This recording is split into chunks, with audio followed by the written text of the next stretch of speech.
మీ business ఏదైనా మీ ఊర్లో promotion చేయాలంటే అది సుమన్ టీవీతోనే సాధ్యం. ఇప్పుడే సంప్రదించండి.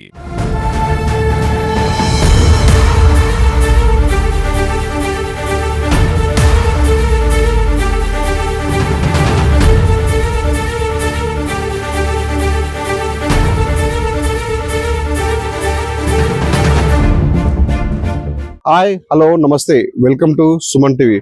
ప్రస్తుతానికి మనం మహబూబాబాద్ జిల్లా మరిపేట మండలంలో ఉన్నటువంటి జండల్గడ తండాలో ఉన్నాం. ప్రస్తుతానికి నిన్న ఒక తండ్రిని ఒక భార్య ఇద్దరు కూతురు కలిసి చిన్న తగాదాల నేపథ్యంలో తండ్రిని చంపారని మనకు తెలిసింది. ఆ విషయం దారుణంలో వ్యాపించింది. దీంతో అసలు ప్రస్తుతానికి మనం జండల్గడ తండాలో ఉన్నాము, మరిపేట పక్కన ఉన్నటువంటి తండాలో. అందరూ కూడా ఏం జరుగుతుంది అని ఒక ఉద్రిక్త పరిస్థితులు వాతావరణం ఇక్కడ నెలకొంది. అందరూ చూడొచ్చు మన విజువల్స్ కూడా. అందరూ కూడా అక్కడ ఏం జరుగుతుంది అన్న ఒక భయాందోళనకి గురవుతున్న పరిస్థితి ఉంది. మనకు మృతుని ఇంటి దగ్గరను మొన్న రాత్రి కూడా ఇదే ఫోన్లకి తనని ఏదైతే కిషన్ ఉన్నాడో మృతి చెందిన కిషన్ ఉన్నాడో దీనికి కట్టేసి కొట్టారని కూడా తెలుస్తుంది. అసలు ఏం జరిగింది, ఎందుకు కొట్టారు, అసలు ఎవరు కొట్టారు, అసలు కొట్టాల్సిన పరిస్థితి ఎందుకు వచ్చింది అని చెప్పేసి వాళ్ళ అన్న ఉన్నాడు, వాళ్ళు అడిగి తెలుసుకుందాం. చెప్పండి అసలు ఏం జరిగింది ఆ రోజు. సార్ ఇప్పుడు ఆయన ధరని పట్ట వదిలిపెట్టారు సార్. వాళ్ళ తల్లి గారి ఇంటి కూడా భూమి ఉన్నది, మంగళపట్నంలో ఉంది. తిన్నేపాలెం పోయినాడు సార్. పోయిన తర్వాత జేబులో 100 రూపాయలు ఉన్నాయట. 100 రూపాయలు వాళ్ళ బిడ్డ తీసుకుంది. నా 100 రూపాయలు ఎవరు తీసుకున్నారని వాళ్ళ బిడ్డకు అడిగే వరకు చిన్నపాటు వాళ్ళ ఇంట్లో గొడవ అయింది. నాకు సమస్య తెలియదు సార్. నేను పక్కన ఉంటే వాళ్ళు రాళ్ళతో కరెంట్ పెట్టినట్టే మోతుకుంటారు బాగా. ఏందని ఆటోమేటిక్ అని ఉరికొచ్చేవారు సార్. ఏం చేసినట్టే పిల్లగాని కొట్టిరు, అమ్మాయిను వాళ్ళ తల్లిను వాళ్ళు కిషన్ ని కొట్టారు. కిషన్ ని కొట్టాక ఒక రాయితను కూడా భార్య ఇద్దరు పిల్లలు కొట్టారు. కొట్టిన తర్వాత ఏమైంది సార్ అంటే మేము పక్కా నిలబడ్డా సార్. పక్కా నిలబడితే ఇంతలా రాయి వేసే వరకు పిల్లగాని దెబ్బ తాగిన తర్వాత తాగిన తర్వాత ఏమైందంటే మాకు ఇక గొడవ అయింది, చల్లారింది సార్. మేము ఇంటికి వెళ్ళిపోయిన తర్వాత మా పక్కన కూడా ఇంకో పిల్లగాడు ఉన్నాడు. ఆ రాళ్ళు మాకు తలిగింది, తమాన్ నుంచి కింద పడే వరకు ఏమైందంటే నేను ఇంటికి వెళ్ళిపోయినా సార్. గాలి బాగా వచ్చిన తర్వాత మా ఇంటి తరగా మా వజన ఉంది. వజన వచ్చి ఏం కిరాణా కొట్టు పెట్టినా ఎందుకు వచ్చిందో వచ్చింది సార్. వచ్చిన తర్వాత ఏంటంటే మీ తమ్ముని కట్టేసి కాళ్ళు 2 చేతులు రేకుల కింద వానాల పడితే ఇక్కడ కట్టేసే వరకు నేను ఇంటికి వెళ్ళిపోయినా. 5 జరిగింది సార్ అది గొడవ. ఇంటికి వెళ్ళిపోయినా నేను తాను చేసి అన్నం తిందా అని రెడీ అవుతున్నా సార్. అంతనే వచ్చి చెప్పింది. ఎవరు కట్టేశారు నాకు తెలియదు సార్. అయితే చెప్తే నేను వచ్చేసి నేను ఒక్కని వేస్తే గొడవ పెట్టుకుంటారని మా భార్య కూడా వచ్చిందాయంట. వచ్చిన తర్వాత మరదలు వదిలిపెట్టు, వానలో ఆయనకు అసలే ఆరోగ్యం బాగలేదు కొంత, ఇక నువ్వు చలికి సస్తాడు ఉంచి సార్. అయితే కట్టేసింది సార్. నేను నా భార్య ఏమంది అంటే నేను ఇంటికి వస్తే గొడవ అవుతుంది, ఈయన ఏమైతే గొడవ పెట్టుకోవడం నా భార్య నా ఇంట వచ్చింది సార్. ఇద్దరు వచ్చిన మరదలు వదిలిపెట్టు, చిన్నపాటు కూడా అయితే రేపు తీసుకొచ్చి కూర్చొని మాట్లాడదాం, నేను వాళ్ళ తల్లిదండ్రులు పిలిపిస్తా అని నేను ఫోన్ చేశాను సార్. ఫోన్ చేస్తే నువ్వు వీడియో తీస్తున్నావా, ఇది తీస్తున్నా అంటే నాకు వీడియో సమానం లేదమ్మా, నాకు వీడియో తీసే సైజ్ లేదు, నాకు తీరాదు, నాకు సెల్లే కొన్ని డబ్బా సెల్లు ఇప్పుడు మనం తీసుకున్నా, నాకు తీరాదామని చెప్పిన నా బాధ తొడలేదు సార్. ఇక్కడ వదిలిపెట్ట ఎంత బయలుదేరినా వదిలిపెట్టకపోతే మా భార్య ఏం చేసిందంటే వాళ్ళ సెల్లే అవుతుంది, వదిలిపెట్టాలి గోదావరి చేయి పెట్టినా కూడా వదిలిపెట్టలేదు సార్. వదిలిపెట్టకపోతే ఇక వదిలిపెడితే మీరు బాధ్యతమంటారా, రైతు మామూలుగా సాధనతో మమ్మల్ని కోసేస్తాడంటే మేము కూడా భయానికి మేము జారుకున్నాం సార్. జారుకుని ఇంటికి పోయినా వెళ్ళిపోయినా సార్. వెళ్ళిపోయిన తర్వాత ఏమైందంటే వాళ్ళ అమ్మకు వాళ్ళ తమ్ముడు కూడా 6 నెలలు అవుతాను సార్ చనిపోయి. వాళ్ళ తమ్ముడు హైదరాబాద్ కనబడి చచ్చిపోయాడు. హైదరాబాద్ 6 నెలలు ఉన్నారు. వాళ్ళ బాధలు వాళ్ళు ఉన్నారు, వాళ్ళు దిక్కు లేరు సార్. నాకు కూడా బాధ అనిపిస్తుంది. వాళ్ళకి ఫోన్ చేసే వరకు ఇంకో ఏంపుడు ఉన్నాడు ఆడ, మా చిన్నమ్మ, ఇద్దరు చిన్నమ్మలు ఒక దగ్గర ఇచ్చారు. వాళ్ళు ఏంపుడిని తీసుకొచ్చి బండి మీద వచ్చి సార్ మా ఇంటికి అడుగు ఉన్నారు. వాళ్ళు నీ కొడుకు కట్టేసిరమ్మా, మీరు వెళ్ళిపోయి తొందరగా, నేను పోతే వాళ్ళ గొడవ అయితట్టు ఉంది, నేను వెళ్ళిపోరు అని ఎన్నిసార్లు చెప్పినా. మా ఇంటికి ఉన్నారు సార్. వెళ్ళిపోమంటే ఎన్నిసార్లు చెప్పినా ఒక నిమిషం ఎన్నిసార్లు మొత్తుకున్నా కూడా రాటే సార్. రాకపోయినా గట్టిగా బయటకు వచ్చి అరిసిన, అమ్మా నీ పిల్లగాని కట్టేసిన తర్వాత నువ్వు ఎందుకు పోవట్లేదు అని చెప్తే సార్ వాళ్ళు ఏమో వచ్చిన తర్వాత మా చిన్న తమ్ముడు ఉన్నాడు. నేను వాళ్ళ జోలికి పోను, నేను ఎక్కడికి పోయినా, నేను సారా కళ్ళు తాగటం కాదు, ఇంట్లో సైలెంట్ గా పండుకున్నా సార్. నా పానాక ఆమె పోలీసు ఆటోని తీసుకురాని మా చిన్న తమ్ముడు వెళ్తే చిన్న తమ్ముడు పిల్లగా లేచిండు, నీ సిక్కడ రాను గాలి దుమ్ము వచ్చిందని ఆయన బంద్ చేసిన సార్. బంద్ చేసిన తర్వాత అంబులెన్స్ కూడా ఫోన్ చేసిన సార్. అట్టానికి వచ్చినాం, గాలి దుమ్ము వచ్చింది సార్. మా తమ్ముడు మా బుజ్జి చేసింది సార్. నాకు సెల్ నెంబర్ తెలియదు. మా బుజ్జి చేసి అంబులెన్స్ 2-3 సార్లు చేస్తే మేము నర్సులపేట దగ్గర ఉన్నాం. వచ్చి 1 గంట పట్టుద్ది, అర్ధ గంట పట్టింది. సరే ఓకే, అప్పుడు దాకా సార్ అని చెప్పినా తీసుకుపోయినా నేను కూడా రాలే మా మరదలు ఇద్దరు నా భార్య నా మరదలు వచ్చారు ఆంబులెన్స్ చేసింది సార్ అంతలో గాలిదుమ్ము వచ్చింది ఆంబులెన్స్ రాముందు గాలిదుమ్ము వచ్చింది కరెంట్ తీసుకుపోయాను సార్ గాలిదుమ్ము బాగా వచ్చింది కరెంట్ పోయింది సార్ ఒక చెప్ప మీద కొట్టినా కూడా కనబడకుండా ఉంది అయితే తొక్కిరో ఏం చేసారు మాకైతే తెలియదు సార్ ఎవరు కొట్టి మాకు వాస్తవంగా తెలియదు చూసాక నేను చెప్పిన సార్ మరీ బాగా సీరియస్ అంటే మరీ బాగా మా చేత కాదు నేను నెల ఇరిగినాయి మెడనర ఇరిగినాయి ఈయనకు అన్ని బక్క ఎక్క పడితే అక్కడ కోరికిరు ఈయన నరాలని తెగిలి ఈరిసైనాయి రక్తం గడ్డ కట్టింది బతకాలని చెప్పిన సార్ చెప్తే నేను ఖమ్మం తీసుకొచ్చాను సార్ నేను ఇల్లు కట్టిస్తాను సార్ నాకు డబ్బులు లేవు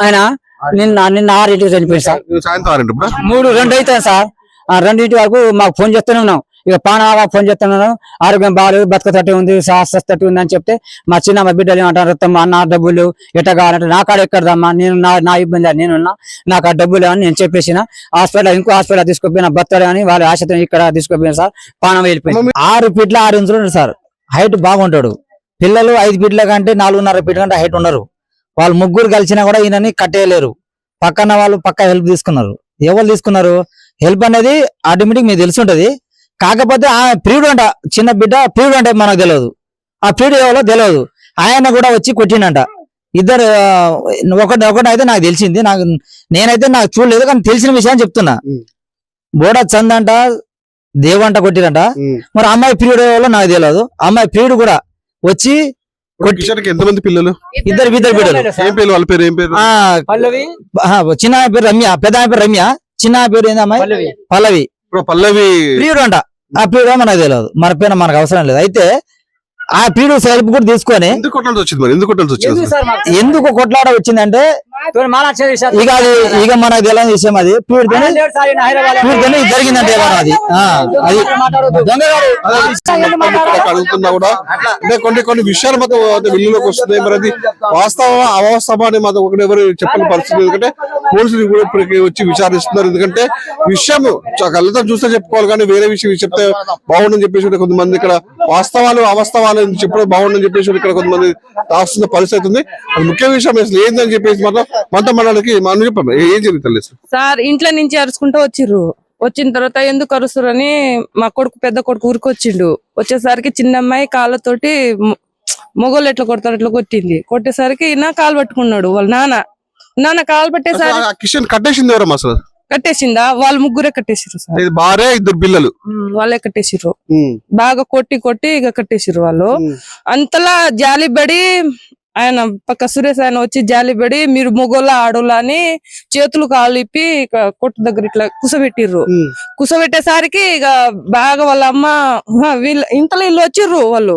వచ్చి ఇప్పమని వాళ్ళు బాగా బతలాడిర్రు వాళ్ళు ఇప్పలే చూస్తే ఇక మాకు తెలియదని పోయిర్రు వాళ్ళు పోయి ఫోన్ చేసిరేమో వాళ్ళ అమ్మ నాన్న వచ్చిర్రు వచ్చిన తర్వాత వాళ్ళ అమ్మ నాన్న వచ్చిన తర్వాత వాళ్ళ తాతయ్యనా తాతయ్యకి ఇట్లా పట్టింది అసలు మీకు మొగోడు దొరుకుతారా అట్లా ఎందుకు కొట్టిర్రు నా కొడుకు ఏమైందని బాగా ఏడుస్తుంటే నాకే బాగా ఏడుపొచ్చేసరికి వాళ్ళు నీళ్ళు ఇయ్యమ్మా అటెండర్లు ఎవరు లేరా నీళ్ళు ఇయ్యండి అని బాగా ఏడుస్తుంటే ఎవరు దగ్గర రాలేదు చూసేటోళ్ళు అందరూ కానీ ఎవరైనా ఇప్పటానికి వస్తారా ఎందుకు కొడుతురు మరి ఏంటని కూడా అడగలే ఒక ఆడలు కూడా అడగలే ఆ బాధ ఎవరికైనా తొలుగుతా బాగా ఇప్పు సురేష్ బాత్రలు నేను కూడా అది కూడా చెప్తా ఆగండి నేను చూసి నిన్ను చెప్తా బాగా నా కోడికి ఏమన్నాడు నేను పోతారని పోయేసరికి అమ్మ ఎట్లా తిడుతుంది మీకు తాకట్లేదు అమ్మ అని ఇట్లా నెట్టేసిండు మా అత్తమ్మకి మాకు నెట్టేసిండు పోయినాక గోడ మీద నుంచే చూసిన తర్వాత వాళ్ళ అత్త వాళ్ళ ఫోన్ చేసిన అన్నయ్య ఫోన్ చేసినా కానీ వాళ్ళు వచ్చేసరికి ఒక్కటే వాళ్ళ అత్త బాగా ఏడ్చింది కొడుకు ఏమైంది అని బాగా ఏడ్చేసరికి ఎవరు వాళ్ళు బయటికి రావట్లే అంతలా ముసలాయన వచ్చి మీకు మొగోడు దొరుకుతాడా అట్లా ఎందుకు చేసిరని ఆయన అనేసరికి నువ్వు అట్లా అంటే వాళ్ళని కొడుకు నాకు చుక్కబెట్టేసరికి ఇక నీ కొడతారని వాళ్ళ వచ్చిన కొడుకులు ఎందుకు అట్లా చేస్తున్నావు అని వాళ్ళకి పిలుచుకొని వెళ్ళిపోయింది అందరికి ప్రధాన కారణం అసలు ఏముంటుంది అసలు మనకు తెలియదు కదా వాళ్ళు ఇంట్లో గొడవలు బయట గొడవలు తెలియట్లేదు అది వాళ్ళే గొడవ పెట్టుకుంటారు ఎప్పుడు అట్నే గొడవ పెట్టుకుంటారు మళ్ళీ మంచిగా అవుతారు వాళ్ళు వాళ్ళే గొడవ చుట్టుపక్కల చెప్తున్న పరిస్థితి అంటే నిన్న మొన్న రాత్రి కూడా అక్కడ తల్లిను ఇద్దరు బిడ్డలు కలిసి కట్టేసి కొట్టిన నేపథ్యంలో కూడా ఏదైతే మృతుడు ఎవరైతే కిషన్నుడో తనకి దాహం వేస్తుండే నాకు మంచినీళ్ళు ఇవ్వండి అన్న కూడా చుట్టుపక్కల వారు కూడా ఎవరు కనీసం సాహసం చేసి దగ్గరకు వచ్చి కూడా మంచినీళ్ళు కూడా ఇవ్వలేని పరిస్థితి దృష్టి అంత దుర్భర పరిస్థితి ఉందని చెప్పేసి ఇక్కడ ఉన్నటువంటి అంటే పక్కన ఇంటి ఉన్నారని చెప్తున్నారు. ఈ మాటలు మనకు అర్థమవుతుంది ఆమె ఎంత ప్రయత్నం చేసినా కూడా. కట్టిపిండు సురేష్ దేవందర్ అనేటైన ఎందుకు మీరు అట్లా కట్టేసిర్రు, మీకు పాపం తగులుద్ది, మగోళ్ళ మీరు ఆడోళ్ళ అట్లా ఎందుకు కట్టేసిర్రు వాళ్ళు ఇప్పిర్రు, పంపుతామని వాళ్ళు బతికే ఉన్నాడు ఇంకప్పుడు అన్నాడు. బతికే ఉన్నాడు. ఇక మీరు చెప్పండి అసలు ఏం జరిగింది? అంబులెన్స్ ఇక్కడ మంచిగానే ఉన్నారు తీసుకుపోయినప్పుడు. నేనైతే ఇక్కడ చూడలేదు, వాస్తవంగా పక్క అవతల చెప్పేది విన్నాం. యాక్చువల్ అయితే ఆయన మంచిగానే ఉన్నాడట, కొట్టిండ్రు కట్టేసిన తర్వాత ఇప్పించిండ్రు, అంబులెన్స్ వచ్చింది ఎక్కిచ్చిండట. అలా మా నాన్నగారు వచ్చేనే తెలిసింది, పక్కలు చెప్తుంటే అంతే. అంటే ఊరికే గొడవ అయితే మరి వాళ్ళ ఇంట్లో ఆయనలో 2-3 సంవత్సరాల నుంచి చెప్తారు, 2-3 సంవత్సరాల నుంచి ఇదే గొడవ ఉన్నదట సార్. వాళ్ళకు సమస్యలు 10 అయితే అక్కడ కూడా స్టేషన్ లో కూడా 2-3 సార్లు అమ్మాయి వాళ్ళు కంప్లైంట్ ఇచ్చారట. కంప్లైంట్ ఇచ్చి కూడా అడిగారట. అడిగి ఏం జరిగిందని అంటే సార్ 10 సార్లు మీకు స్టేషన్ కూడా వచ్చినాం, మా డాడీ మాకు ఇట్లా చేస్తుంది, ఇది మా ఇబ్బంది అని వాళ్ళు నిన్న చెప్పారు. అది తెలిసింది మాకు విషయం అది సార్. చెప్పమ్మా అసలు ఏం జరిగింది చెప్పమ్మా అసలు. సార్ వాళ్ళు మామూలుగా అయితే ఫ్యామిలీలో గొడవలు ఉండడం సహజం సార్. కానీ ఇక వాళ్ళ తమ్ముడు చనిపోయి కిషన్ వాళ్ళ తమ్ముడు చనిపోయిన దగ్గర నుంచి వీళ్ళకు బాగా గొడవలు. ఎందుకు గొడవలు అంటే ఈ కిషన్ అనే వ్యక్తి మామూలుగా పని చేయడం వరకే కానీ అతని చేతిలో డబ్బులు అలాంటి పెత్తనం ఉండదు సార్. అది వాళ్ళ భార్య దగ్గర ఉంటది. ఈయనకేమంటది అంటే నాకు వచ్చిన పాలు భూమి అక్కడ అమ్మేసి 6 లక్షలు మీకే ఇచ్చాను, నాకేమో ఇక్కడ చూస్తే ఇక్కడ ఏం తినాలన్నా ఏం చేయాలన్నా డబ్బులు నీ దగ్గర అడిగి తీసుకోవాలి, నేనంత ఒక ఆడంగి వెదవలేక ఉన్ననా ఏందనేసి ఇతను సఫర్ అయ్యి కొద్దిగా మద్యం సేవించి వాళ్ళని తిట్టడం, ఇక తాగి వాళ్ళను మీరేంది నా మీద పెత్తనం, నేను ఉండి లేనట్ట అనేసి తాగినప్పుడల్లా వాళ్ళ ఇంట్లో గొడవలు వస్తూ ఉంటాయి సార్. ఆ గొడవ భరించలేక ఆ చిన్నమ్మ ఒక 3 నెలల కింద హైదరాబాద్ కూడా ఒక 20 రోజులు అట్లా వెళ్ళిపోయింది. మీరు చెప్పేంత ఒక వ్యక్తి అయితే బయట ప్రపంచాన్ని అంతా కూడా అది ఒక వ్యక్తి అవుతుంది. ఎందుకంటే చిన్నమ్మాయి ఏదైతే పల్లవి ఉందో పల్లవికి వేరే ప్రియుడితో సంబంధం ఉంది. దీనికి సంబంధించి కూడా అందరూ కూతుర్ని మందలించి కూడా తండ్రి మందలిస్తే కూడా వినకుండా దీన్ని ఇద్దరు కలిసి కూడా భార్యను 2 పిల్లలు కలిసి కూడా దాన్ని హతమార్చాలని చెప్పేసి ప్రపంచం కూడా కూడా కూర్చుంది. న్యూస్ లో మొత్తం జరుగుతుంది. అసలు నిజం ఏంటనేది పోలీసులు కూడా వాళ్ళు విచారిస్తారు, వాళ్ళకి సరైన బాధ్యతను శిక్షిస్తారు అని చెప్పమ్మా. ఇప్పుడు ఒకటి గ్రహించారు సార్, ఆ గొడవలు జరుగుతుండగానే ఇప్పుడు ఒక సోమన్ అనే వ్యక్తి మాట్లాడారు. ఏమని జేబుల నుంచి 100 రూపాయలు తీసుకున్నాం అంటే నా 6 లక్షలు తీసుకుని మీ దగ్గరనే నా జేబులో ఉన్న 100 రూపాయలు కూడా మీరే తీసుకుంటే ఇంకా నేను మీ దగ్గర చేయి చాచడమా? ఆ మాటతోటి వాళ్ళకు గొడవ విజృంభణ బాగా అయింది. అది ఎప్పుడైనా సరే ఆ బాబాయ్ కొట్టేటప్పుడు తిరిగి వాళ్ళ పిల్లలకు కొట్టడం అది కామన్ గా సహజంగా జరుగుతూనే ఉంది. అప్పుడు కూడా కామన్ గానే అలానే అనుకున్నారు, కానీ ఈసారి గట్టిగా జరిగింది. తను చనిపోవడానికి కారణమైంది. మంచి చెడు సాటి మనిషి ఇట్లా కట్టేసి వానలో పడేస్తుంటే మీరు మొగోళ్ళ ఆడోళ్ళ అని సురేష్ దేవేంద్ర అనే వ్యక్తి వచ్చి విప్పేసే సార్ ఖచ్చితంగా లేదు ఇది మాట్లాడే క్రమంలో కూడా ఇరువర్గాల మధ్య కొంత ఘర్షణవార్త ఎందుకంటే ఒకవైపు ఏదో బంధు చనిపోయిన వాళ్ళకి సంబంధించిన గ్రామస్తులు వాళ్ళకి సపోర్ట్ ఇస్తుంటే మరో మొత్తం వాళ్ళు ఇంకో ఉత్తరకైతే గ్రామంలో మొత్తం విషాలు ఎన్నుకున్నాయి, దిక్త పరిస్థితులు ఎన్నుకున్నాయి. మరి పోలీసు మొత్తం ఈ గ్రామంలో వచ్చి వాళ్ళకి సంబంధించిన కౌన్సిలింగ్ ఇచ్చి అసలు దోషులు ఎవరో తీర్చాల్సిన పరిస్థితి పోలీసులపై ఉందని చెప్పుకోవచ్చు. పరిస్థితి